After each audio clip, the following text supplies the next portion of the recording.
Jan, how come that you are here in Lithuania? Well, I had a phone call from Anders, asked me, if this was something I'd be wanting to do with him, and he sold the project in a cool, fun way, to go and do this race. I'd never thought I'd be doing something like this, but I'm really looking forward to it.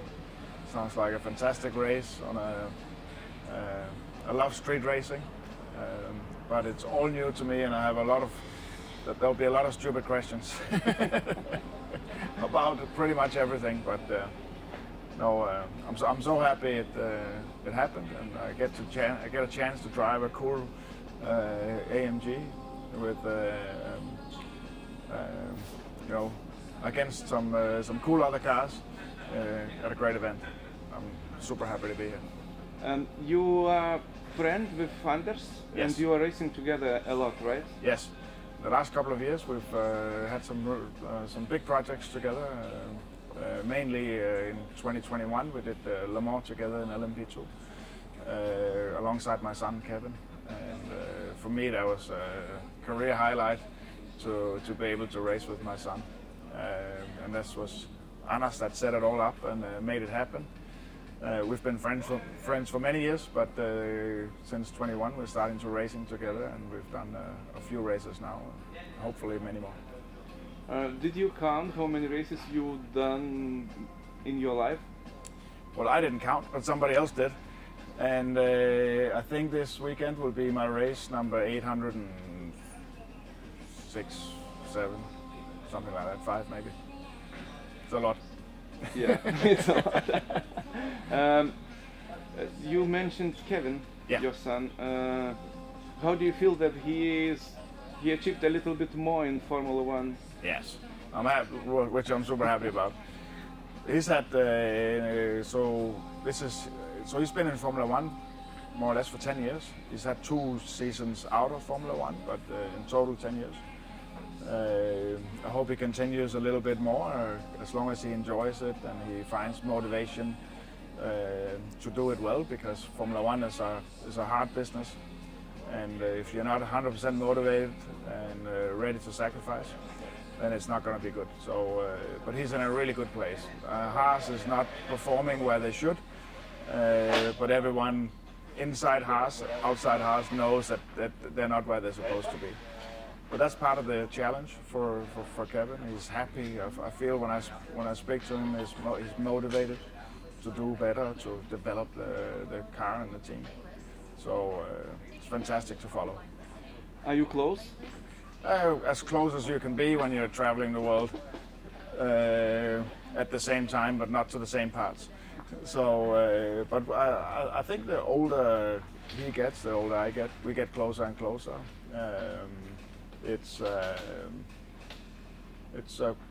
I mean, I love the lifestyle, but there are sacrifices, and what every racing driver, every sportsman sacrifices the most is family.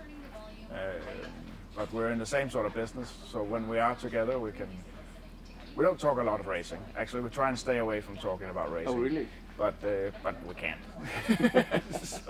But we try to.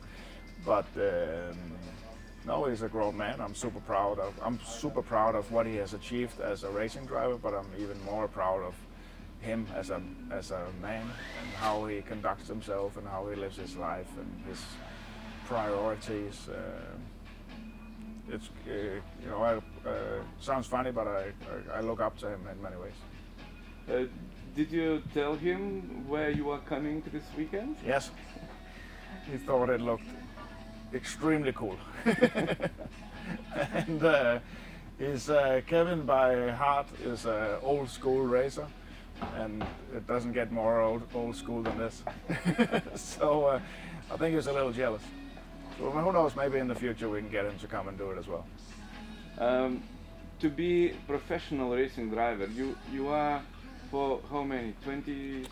So I became, well, I was already kind of professional in go-karts back in late 80s.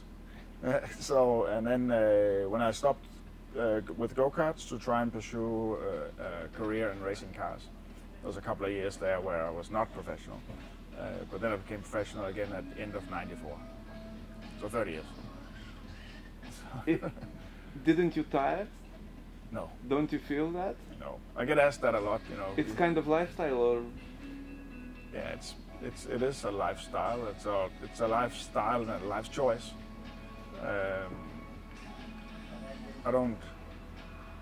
mean, there are good times and there are bad times, but the good times outweigh all the bad times, all the time. So I've loved my life. I don't regret anything. I wish I had more success, but I've still had a lot of success. But it's a fantastic life. I love what I'm doing. I'm 50 years old now, and I still get up in the morning motivated and looking forward to go and race. And I still get, you know, goosebumps and butterflies in my stomach when I see a cool race car and a chance to drive it. And as long as I can feel that, then I'm ready to go. Yeah, my next question was, how do you find the motivation when you achieve everything? I mean, 5 times, or how many you are the Le Mans winner of different classes? Four times, yeah. The motivation comes from the challenge of learning a new racetrack, seeing a new racetrack. It's not often now, because I've been after so many years. It's not often I get to go to a whole new racetrack, but that motivates me to figure out how to go around there in the fastest possible way. I have never driven the Mercedes. That's new for me. I'm looking forward to doing that. But even if it's race cars that I know really, really well, then there's still the challenge of being the best that I can absolutely be. It's not always about being the fastest in the car, because now in sports car racing you have teammates that it's very important that they are fast too. So that's a different sort of mental state, how you help your teammates. And in single seaters you don't help anybody. But here it's a requirement to make sure that everybody's fast. So I like that aspect of it. I think helping my teammates being faster is something that came later in my career. When I was younger, that was not important for me. Now it's more important. Now I can see the benefit of it. So it will be quite interesting weekend for you.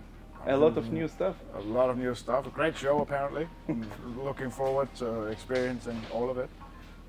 Can't wait to get going. Later on today we'll do a track walk and we'll see it for the first time. Looks spectacular.